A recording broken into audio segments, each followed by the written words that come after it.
Wait. Kung pa-Hong Kong Disneyland ka soon or nagbabalak ka pa lang, this video is for you kasi ibubuhos namin dito lahat ng alam namin. Welcome to our Hong Kong Disneyland Travel Guide!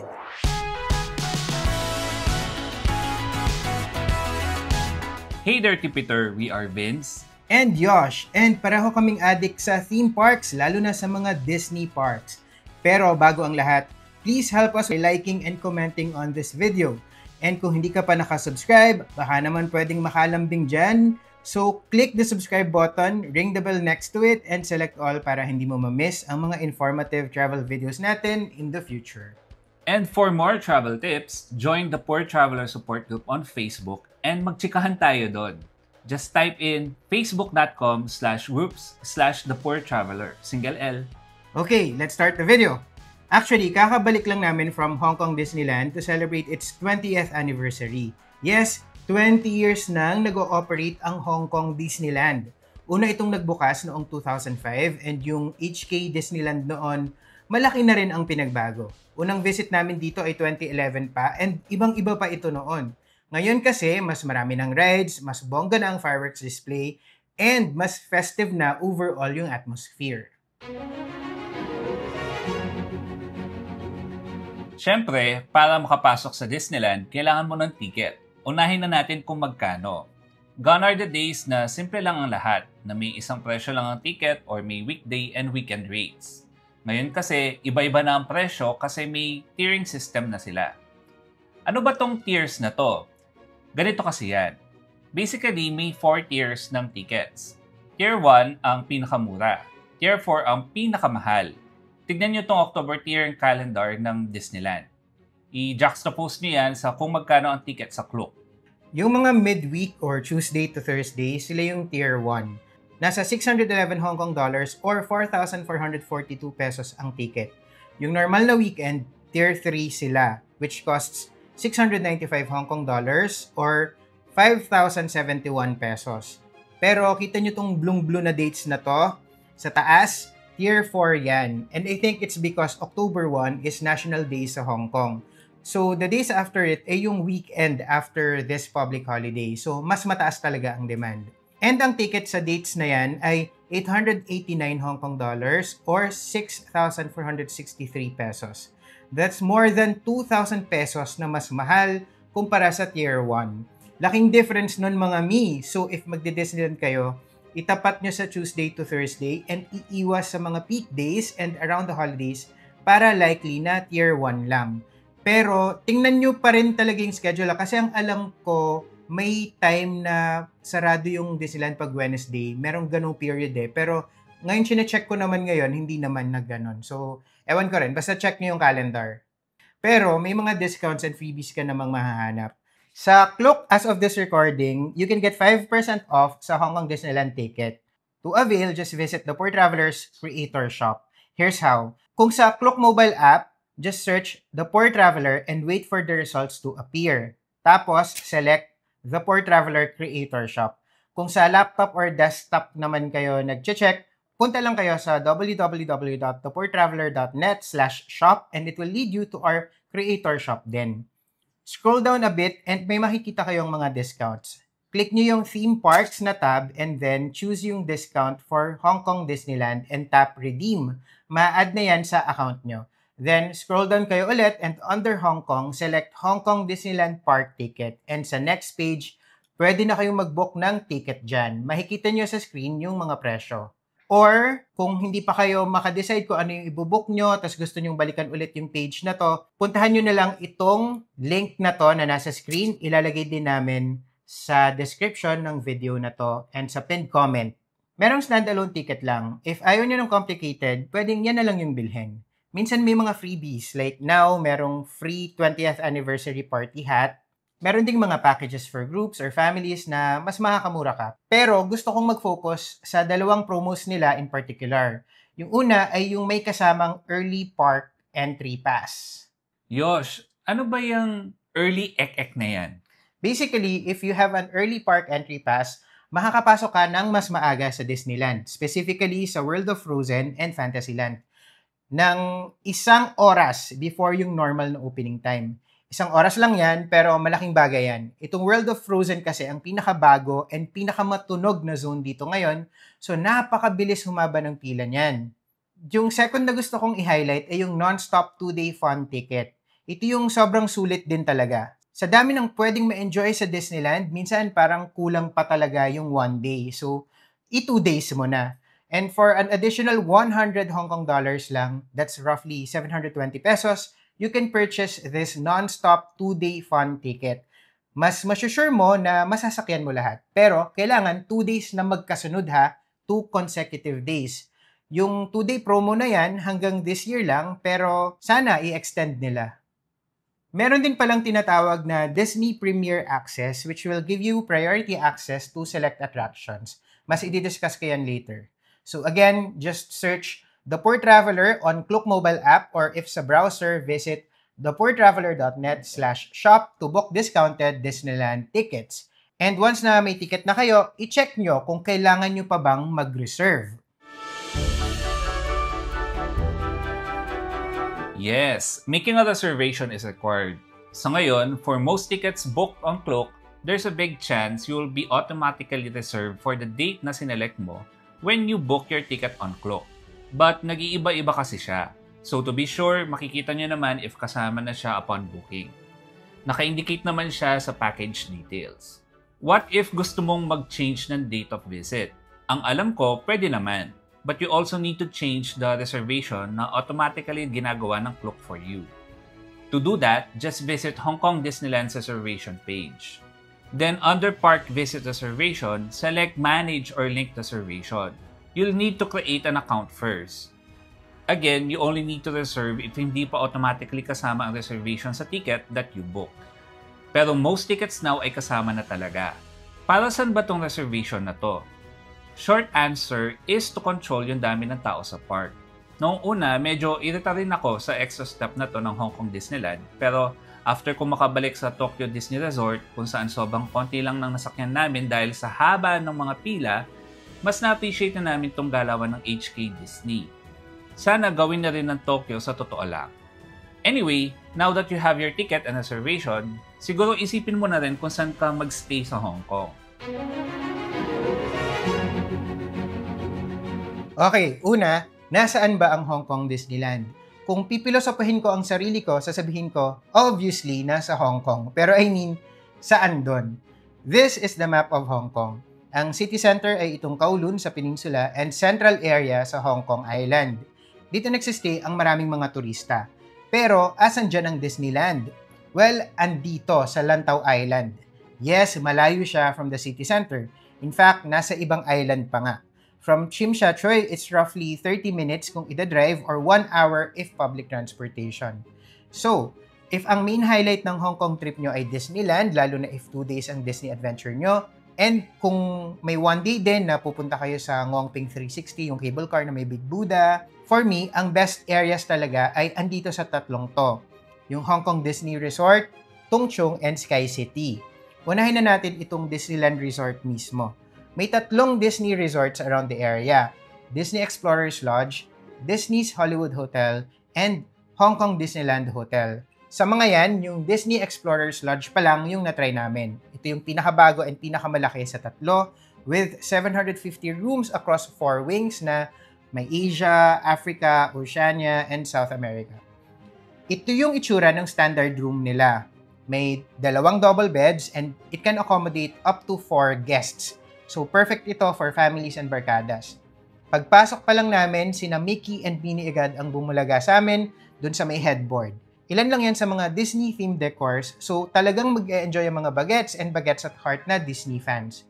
Each room also has a separate sink area, in-room hot water filter system, coffee pod machine, mini fridge, robes, and Disney-branded hotel slippers, and meron ding mga pang-kids na slippers, cute-cute. May free shuttle bus service din that can take you to the Disneyland Resort Station, connected to the MTR and very close to the entrance to the park itself. And may priority entrance din para sa mga hotel guests papasok sa Disneyland. May separate lane, so mabilis lang talaga. Para kang VIP ganun. Pero syempre, unsurprisingly, mas mahal kung dito kayo magsistay. Pinakamurang nakikita ko dito ay nasa 10,000 pesos pag 2 packs kayo. And 12,000 pesos naman pag 4 packs. Pag off-peak season yan ha, and weekday. Pero kapag peak season, kayang umabot to 17,000 ang lowest rate. And minsan nga lumalagpas pa sa 20,000. Wala pang breakfast yun. Pero kung may budget naman kayo for it, idagdag nyo na rin yung breakfast for the full Disney Hotel experience.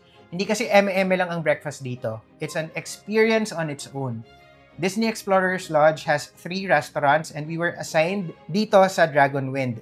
Buffet style din, featuring mostly Cantonese cuisine like dim sum and noodles, but other international dishes are also available. And for dessert, don't miss their Disney-themed selection like the Mickey waffles and their cupcakes. And while you're having breakfast, take a few minutes to meet and greet a featured Disney character. Yung first breakfast namin, nakapagpa-picture kami kay Minnie Mouse, tapos nung second day naman kay Donald Duck. Pero yun nga, mahal yan. So kung hindi swak sa budget mo, may dalawa pa kaming areas na marirecommend. Pagsabihin na natin i-discuss kasi halos pareho sila ng vibe. Balikan natin ang mapa. Again, Disneyland is here. Andito ang Kowloon Center and Central. Andito naman ang Mongping 360 cable car and Big Buddha. Kung may balak din kayong mag-Macau, you'll need to make it through sa HZMB port, which is where? Yep, right here. Kung yan ang highlights ng itinerary nyo, best to stay in Tung Chung, which is located right here. If your hotel is here in Kowloon or Central area, tapos ganyan ang itinerary nyo, mag-uubos lang kayo ng oras sa pagpapabalik-balik. So why not book your hotel dito sa Tung Chung or sa Sky City na katabi lang ng airport? Most of the hotels here offer free bus transfer to and from the airport and Tung Chung MTR station. Yep, completely free of charge. And there's usually a bus every 30 minutes or so. Most hotels here are a bit high-end, Marriott, Sheraton, and the like. But its prices are competitive. Much lower compared to its counterparts in the city center and sometimes up to par with the mid-range ones. Sa Tung Chung, naranasan na naming magstay sa 4 Points by Sheraton for 990 Hong Kong dollars or 7,200 pesos per night. Sa Hong Kong Sky City naman, sa Marriott Hotel kami nagstay and we paid 1,386 Hong Kong dollars or 10,000 pesos per night, pero good for 4 packs na yan. So bumabagsak na 2,500 pesos lang kami per person. And may free breakfast yung dalawa lang sa amin. Alam ko mukhang mahal pa rin, pero considering na peak season yan, halos ka-level niya that time yung mga mid-range na hotels and ibang budget hotels sa city center. Proper hotel pa to. Sobrang linis and ganda. And malaki ang room. Malapit pa sa mga attractions na target namin. Di na namin masyadong dedetalyehin kasi na-explain na namin to sa ibang mga where to stay in Hong Kong videos namin. Panoorin nyo na lang doon. Pero if you're looking for hotels in Hong Kong, sa Tung Chung man yan or sa city center, pwede nyo na rin check ang Klook Shop namin kasi andyan yung mga hotels na minention ko kanina. Check nyo na lang thepoortraveler.net/shop.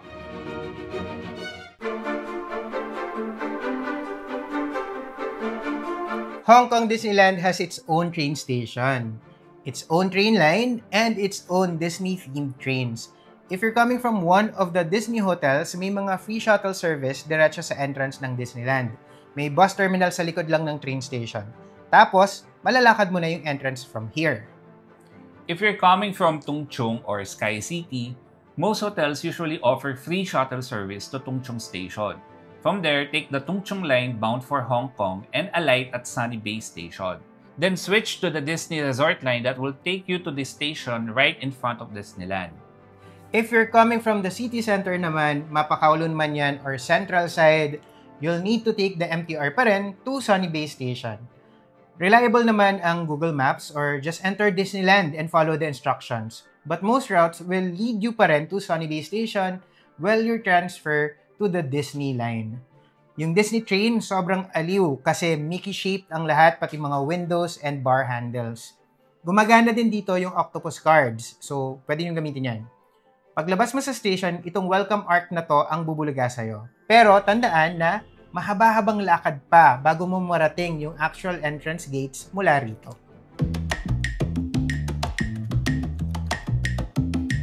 Una sa lahat, download the Hong Kong Disneyland app kasi malaking tulong yan.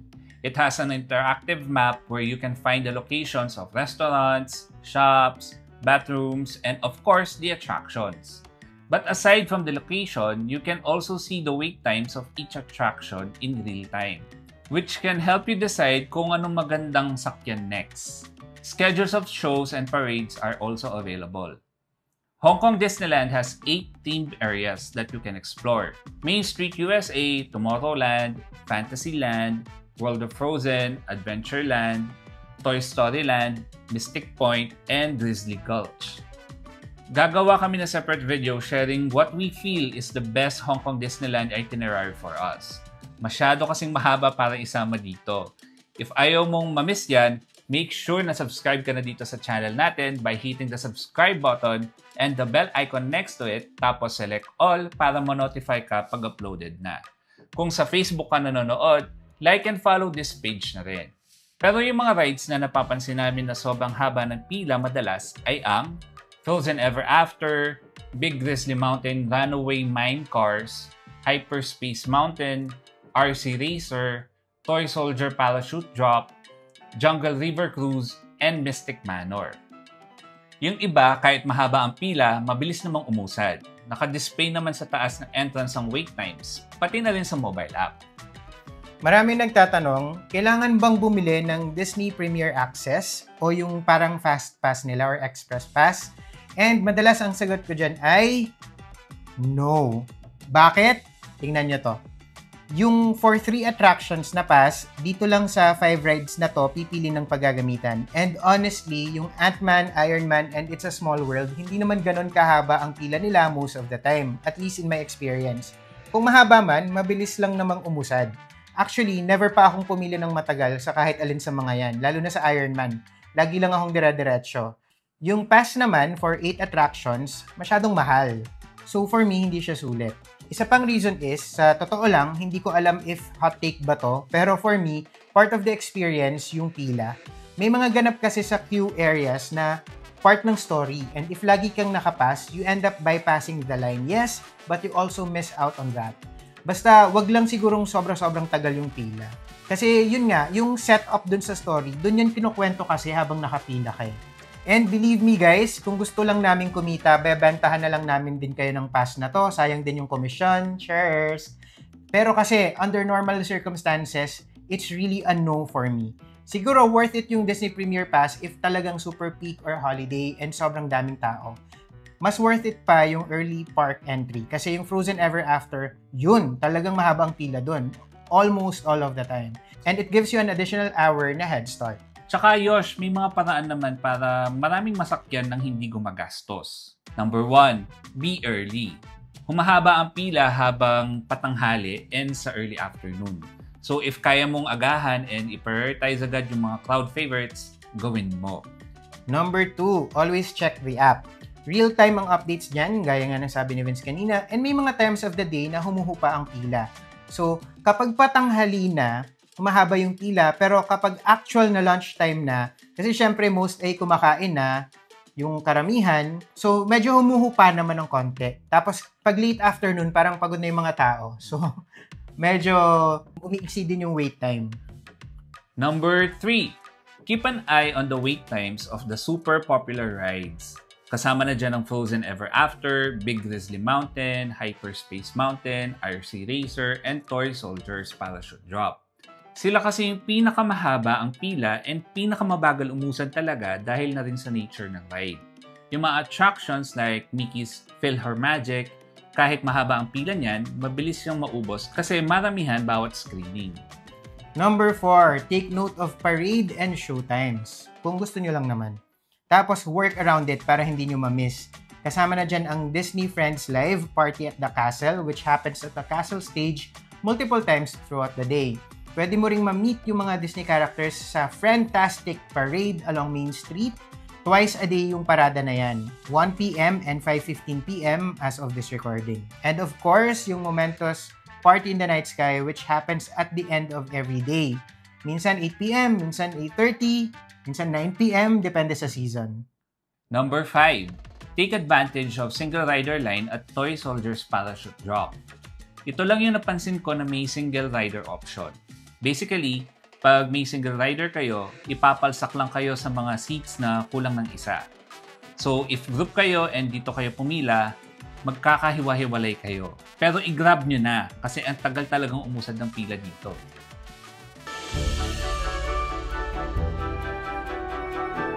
Kung may kasama kayong mga bata and seniors, mahalagang tandaan na may mga rides na hindi suitable sa kanila. Strict ang staff pagdating sa height requirements sa mga bata. And may mga rides na baka hindi na kaya ng mga nakakatanda or yung may mga sakit na sa puso and iba pang medical conditions. Pero don't worry, hindi naman kasi lahat ng rides ay bumabalentong. May mga attractions na tamang chill lang and meron ding, exciting pero hindi ganun kalala. Kung may kasama kang senior, tansyahin mo rin kung aling rides ang sa tingin mo ay kakayanin nila. Hindi namin pwedeng sabihin sa inyo na, itong specific ride na to, pwede to sa mama mo or sa lahat ng lola. Kasi syempre, iba-iba naman sila ng fitness level. Pero ang kaya kong sabihin sa inyo ay kung anong rides ang kinaya and na-enjoy ng nanay ni Yosh na 68 years old that time and isa niyang tito na 70 years old na. Kasama na dyan ang Frozen Ever After. Generally naman ay swabe lang to except yung last minute na may surprise reverse pagdausdos na nakakagulat. Pero hindi ka naman itatalsik kung saan. Same with It's a Small World na tame version lang din naman ng Frozen Ever After. Itong Iron Man experience na 4D ride din, hindi rin inda ng nanay ni Yosh. Sobrang amazed pa nga siya kasi parang totoo daw. Itong Ant-Man and the Wasp Nano Battle, madali lang naman to. Babaril-baril ka lang tapos hindi naman wild yung ride. Mystic Manor ang pinaka-favorite ng nanay ni Yosh kasi naaliw siya sa kwento and na-amaze sa mechanism ng ride. May mga parts na nakakabigla pero hindi to physically challenging. Itong Jungle River Cruise, bumenta rin sa mga thunders na kasama namin. And chill lang naman to and pampapresko. And syempre, ang mga palabas like itong Festival of the Lion King sa Theater in the Wild, yung Moana Homecoming Celebration dito rin sa Adventureland, and yung iba pang mga shows and parades, kaya na nila yan. Sa mga rides na alam naming hindi nila kaya, naghihintay lang sila sa bench na malapit or sa kainan somewhere. Speaking of kainan, even before ka pumunta sa Disneyland, mag-decide ka na kung paano or saan ka kakain. Because here's the thing, sobrang mahal ng mga pagkain sa loob ng park. So kung gipit ka sa budget, pwede ka namang magpasok ng food and drink sa loob. Pero may restrictions. Allowed ang mga individual portion na pagkain and drinks for self-consumption. For example, pwede ang apples, bag of chips, tinapay, and sandwiches. Basta individually portion. Pinakita din namin sa staff ang onigiri na nabili namin sa 7-Eleven and pinayagan naman kami kasi individual portion siya. Even non-alcoholic drinks like cold tea, bottled water, and soft drinks pwede rin ipasok basta maliit lang and nasa PET bottle. Tinanong talaga namin para ma-confirm. Pero kung pangmaramihan na, like kunyari isang buong pineapple or pakwan or isang buong malaking cake, hindi pwede kasi you'll need a knife para ma-slice yun. Pero bakit ka magpapasok ng isang buong pakwan? Or ping? Bawal din ng anything na kailangan pang iinit or lagyan ng hot water like cup noodles and yung mga madaling masira like sashimi and anything na may pungent smells like durian products or fish or seafood na bonggang amoy. Bawal din ang alcoholic drinks and anything na nasa can or glass na lalagyan. Pero kung kaya naman ng budget, i-consider nyo na rin itry yung mga foodams dito sa loob. Part din naman kasi yan ng experience. Ito yung mga presyuhan sa mga food stalls all around the park. Itong ice cream bar na to, 45 Hong Kong dollars or 330 pesos. Yes, 330 pesos na yan. Itong box ng popcorn, $45 din. Itong corn on the cob, $30. O, diba? Mas mura ng konti. 220 pesos para sa isang mais. Itong cheddar cheese hotdog, 55 Hong Kong dollars. And itong sobrang nakakatakam na giant turkey leg, 160 Hong Kong dollars yan. Or tumataginting na 1,180 pesos. Yes, ganyan kamahal. Malaki naman din siya talaga. So, kami, pinaghati-hatian na lang namin. Yung iba kasi sa group namin, gusto lang talaga nilang tikman. Gusto nilang matry. Pero wala talaga silang balak na damihan yung kain. Tapos ayun, naumay din naman sila agad. Pero actually, ang unang kainan na makikita nyo pagpasok nyo pa lang ay Starbucks. And ito yung presyo ng mga drinks nila. Kayo na mag-convert, malalaki na kayo, cheka. Pero for reference, ang cafe latte na 58 Hong Kong dollars, grande yan, nasa 430 pesos yan kapag kinonvert. On a separate visit, nakapag-try din kami ng soba with teriyaki chicken salad for $66 or 488 pesos. Pwede na. Nakakabusog to kasi may noodles, may teriyaki chicken, tapos may greens and soft-boiled egg. Kompleto siya, go, grow, and glow. Cheers. May mga pastries din like croissant, muffin, Danish, and sausage rolls na naglalaro sa $30 to $40 or 220 to 300 pesos yung presyo a piece. Dito sa Starliner Diner sa may Tomorrowland, ang 2-piece fried chicken basket meal with large drinks and fries ay 140 HKD or 1,035 pesos. Same din yung price nitong Marvel Burger Meal. Malaki naman yung serving ng bawat isang set, so naghati na lang kami ni Vince.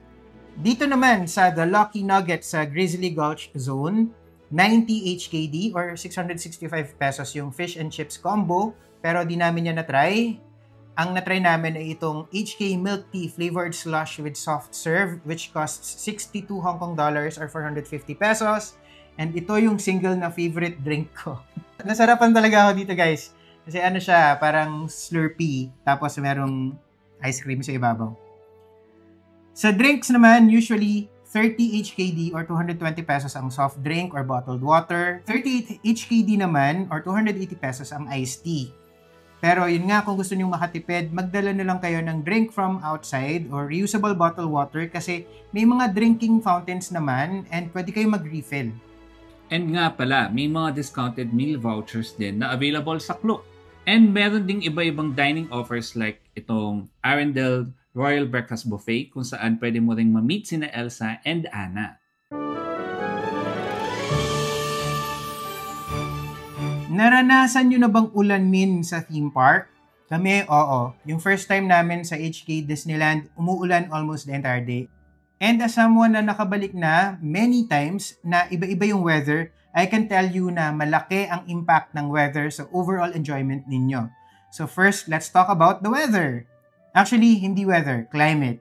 The best time is between December and April. Kapag medyo malamig ang panahon and hindi gaanong maulan. Nakapag Hong Kong na kami ng January and February and yan yung best experience namin talaga. Pagdating ng May, magsisimula ng uminit kasi paparating na yung summer and magpipeak ang init na yan ng July and August. And mga May, ibang level ang init sa Hong Kong kapag summer. Mas malala pa kesa dito sa Pilipinas kasi hindi lang init and araw ang kalaban, kundi yung lagkit. Malapot sa pakiramdam dahil sa taas ng humidity. So kapag ganon, make sure to wear light clothes talaga or change of clothes na rin. Yung September to November, maulan. Gaya ng sabi ko kanina, yung first time ko sa Hong Kong Disneyland, hindi tumitigil yung ulan. So naka-raincoat kami buong araw. Nag-enjoy pa rin naman kami, pero mas masaya syempre kung walang ulan. Kung ang trip nyo pa Hong Kong ay ganitong months, huwag kayong masyadong matakot or biglang mag-cancel kasi pwede pa rin naman. Although wettest months ito, hindi naman ito yung tipong every single day and full day ay bumubuhos. Malay mo naman, makasama ang panahon pag nandun na kayo. Hope for the best. Yes. And again, weekends ang generally busier. So if you can, plan your visit on a weekday para maiwasan yung kapal ng mga tao. Also, remember that the park will likely be crowded as well during holidays like Christmas and Chinese New Year and yun nga, National Day.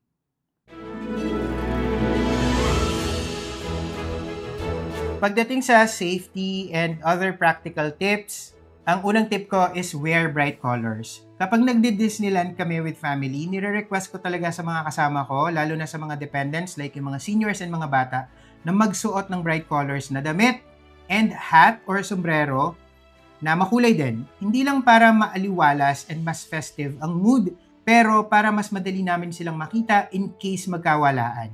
And mas madali ring ma-describe yung suot nila.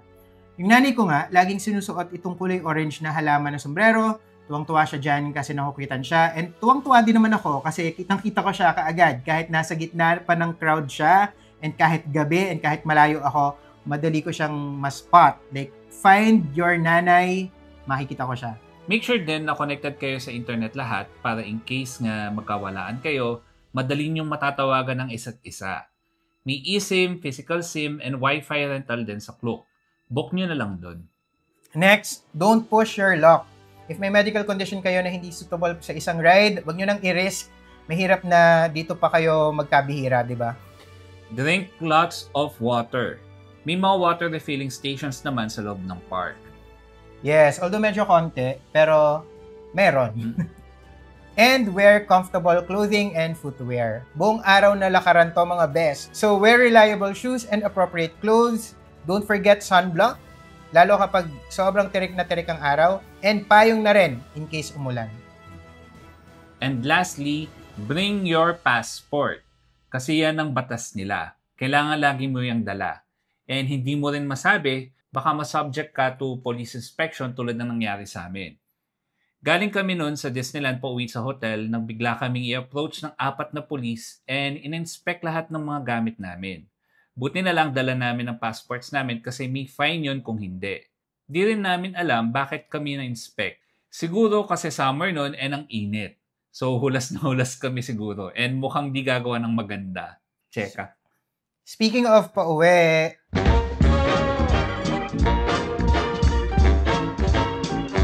after ng momentous na fireworks display, ang natural tendency ng mga tao ay umexit na ng Disneyland. Sabay-sabay yan. Makikita mo lahat naglalakad in one direction. And hindi surprising kung magkakawalaan kayo ng mga kasama mo kasi nga ang daming tao. Pero sa totoo lang, hindi nyo kailangang makipagsabayan sa kanila unless may iba pa kayong lakad or pupuntahan after. Tama ka dyan, Yosh. Kasi the Disney Resort line ay open naman kahit past midnight. As of this recording, ang last train from Disney Resort Station ay 12:40 AM and bukas pa rin ang MTR niyan. So if may kasama kayong bata or matanda, kesa magmadali kayo, relax lang. Tumabi muna and palipasin ang crowd. Yung huling Hong Kong Disneyland visit namin, nakita namin ang park after mag-uwian na ang karamihan and nakapag-picture pa kami ng walang mga tao sa background. And para makauwi, just trace your steps back. If by MTR, so sasakay kayo dun sa Disney Resort Station, di ba? You'll need to get back to Sunny Bay Station and then catch another train kung saan yung final station mo. Ayun lang. Sa next video, isi-share namin ang usual ruta or itinerary namin sa Hong Kong Disneyland. Don't miss it, so hit the subscribe button, ring the bell beside it, and select all para updated ka. So please like and comment on this video. Save just promo codes na rin for discounts. And remember, plan smart, travel safe, and make every trip worth it!